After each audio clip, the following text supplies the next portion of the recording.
Have you ever noticed how the energy in a room shifts when you walk in? People might not say it out loud, but you can feel it.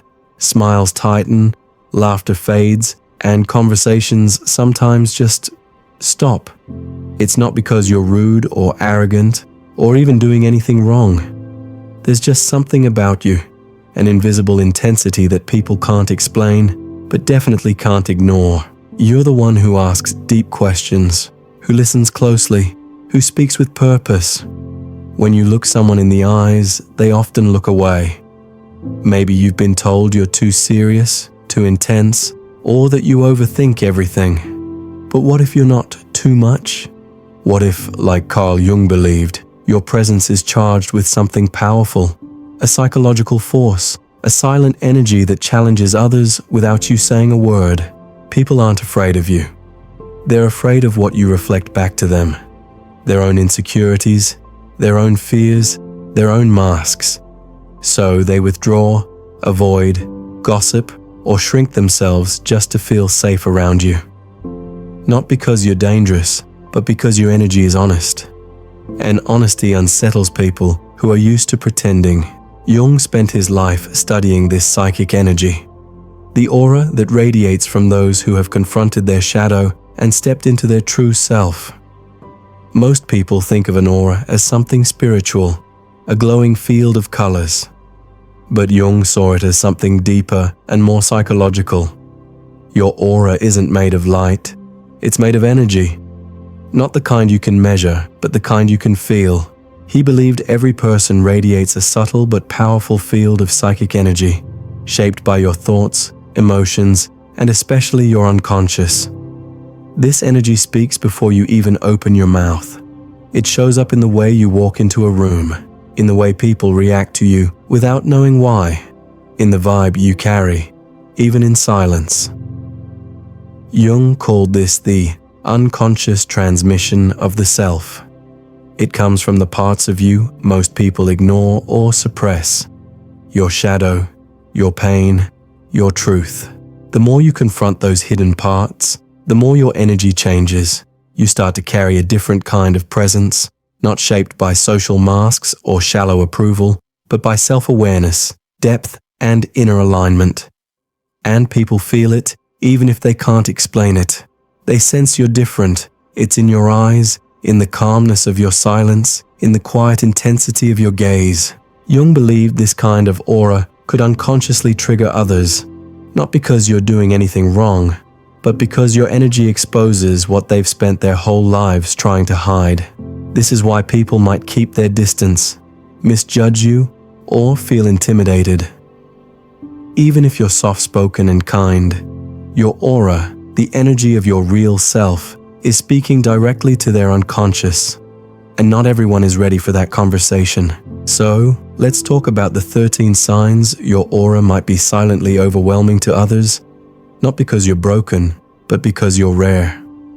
And in a world addicted to comfort, rare energy terrifies people. Sign 1. People say you're too intense. Even when you're just being honest, you speak from a deeper place. You say what others avoid, you name what people keep hidden, and you bring truth into places built on illusion. It makes people uncomfortable. They say you're too serious, too much, or too deep. But what they really mean is, you make me feel things I'm not ready to feel. Your intensity isn't aggression or arrogance, it's emotional honesty. And very few people can hold it without flinching. Sign 2. Small talk drains you. You can feel it instantly. The shallow, scripted energy of surface-level conversations. It's not that you're rude, you try to engage, but deep down, something inside you resists. Jung believed people with a strong connection to their unconscious feel repelled by inauthenticity. Small talk is often a shield to avoid real connection, and your aura sends a different signal. Let's talk about something that matters. People sense it, even if you never say a word. Sign 3. You attract confessions and emotional dumping. Sign 3. Strangers tell you their life story. Friends come to you when they're breaking down. You've been called a therapist more times than you can count. Your aura radiates depth, stillness, and emotional safety. People feel like they can open up to you, even when they barely know you. But here's the paradox. You rarely feel seen in return. You listen, you hold space, but few ever ask how you're doing. Your aura is magnetic for those in pain, but it can also intimidate those who fear their own darkness. Sign 4. People avoid eye contact with you. Sign 4. You walk into a room and feel it. People shift, glance, then look away.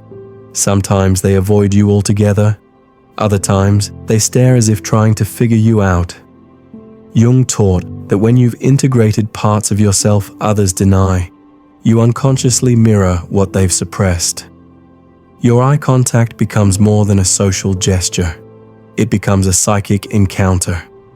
If they're not ready for that reflection, they'll flinch, retreat, or label you as intimidating. Sign 5. Your presence triggers strong reactions. You're just sitting there, saying nothing, doing nothing out of the ordinary. Yet someone reacts. They get defensive, irritated, or weirdly cold. Jung believed that when someone carries a powerful, integrated energy, it disturbs the unconscious of those around them, especially those hiding from parts of themselves. Your presence acts like a mirror. You don't even have to speak. Your energy does the talking. Sign 6. You can't tolerate fake personas. You see through masks, fake laughter, and shallow personas instantly. This isn't judgment. It's perception. Jung believed that integrating your shadow gives you psychological wholeness, and you can sense fragmentation in others. When you're around someone pretending, your aura sends a subtle signal. Drop the act. I see who you really are. Most people aren't ready for that, so they might get nervous, defensive, or just keep their distance. Sign 7. You make people second-guess themselves. You ask questions others avoid, challenge assumptions, and don't accept normal just because it's common. People get flustered, doubt what they say, and try to justify things they normally wouldn't. It's not arrogance or manipulation. It's the psychic weight of your clarity. Your presence destabilizes false certainty, and in a world addicted to ego validation, that makes you quietly dangerous. Sign 8. People open up to you, then pull away. They tell you their secrets, say you understand them like no one else, then suddenly vanish. This isn't your fault. It's the shadow at work. When someone feels truly seen, it awakens parts of them they've spent years avoiding. Your aura didn't hurt them, it revealed them. That can feel terrifying for someone not ready to face their pain or deeper truth. Sign 9. You intimidate people without trying, especially authority figures. You walk into a room, and the power dynamic shifts. Your boss gets defensive, dominant people quiet down, and those used to controlling the narrative start stumbling. You didn't do anything, but your energy says, "I'm not easily controlled." Jung believed those who have integrated their inner power radiate a quiet sovereignty. That presence threatens anyone who builds their identity on dominance or control. Sign 10.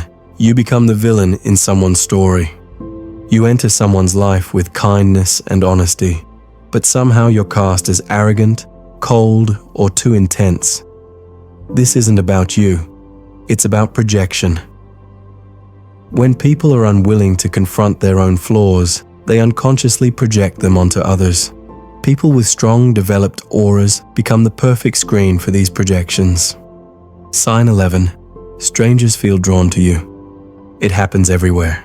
Someone starts talking to you deeply, confesses something personal, and says, "I don't know why I'm telling you this." Jung called this numinous energy, the soul's gravity. People sense it, feel safe, and are pulled towards something ancient and sacred. Sign 12. You feel the energy of a room instantly. You step inside and know what's off. You sense tension, hidden resentment, and the masks people wear before a word is spoken. Jung called this psychological intuition. You don't just observe energy, you absorb it. This gives you access to deeper dimensions of human experience, but it also makes you vulnerable to energetic overwhelm. Sign 13. You've always felt not of this world, and others feel it too. There's a loneliness in you that's hard to explain. Not from lacking company, but from being different on a soul level. Since childhood, you felt like an outsider. Jung believed some people are born with a calling from the self, a deep inner voice, pulling them toward growth and transformation. Your aura reflects that. It carries depth and mystery, and it stirs something ancient in those who meet you. So, if you've ever wondered why people react to you the way they do, remember, you're not broken, you're not too much, and you're certainly not the problem. You are rare. You feel what most people ignore, see patterns others are blind to, and ask questions that make people uncomfortable, not to stir trouble, but because your soul is built for truth. Carl Jung believed that walking the path toward wholeness isn't a journey most people are willing to take. It's lonely, it's misunderstood, and it often means walking through life feeling like you don't quite fit in. But the very thing that isolates you is what proves your depth. The discomfort you feel in shallow conversations, the urge to detach from toxic dynamics, the pain of being too intense or too deep, these aren't flaws. They're signs you're evolving. You were never meant to fit in. You were meant to awaken. And with awakening comes resistance, not just from society, but from those closest to you. You are a mirror they never asked for, a light they're not ready to walk toward. But still, you shine. So don't shrink. Don't dim your light. Don't apologize for your sensitivity, your insight, or your inner fire. You're not here to be palatable. You're here to be powerful. And while others may flinch in your presence, the ones who are meant for you will feel seen, safe, and stronger when you walk into the room. Your aura isn't just energy. It's a signal, a call to truth, and a reminder of what's possible when someone dares to be fully alive. The next time someone calls you too much, just remember, you're not too much. You're just rare.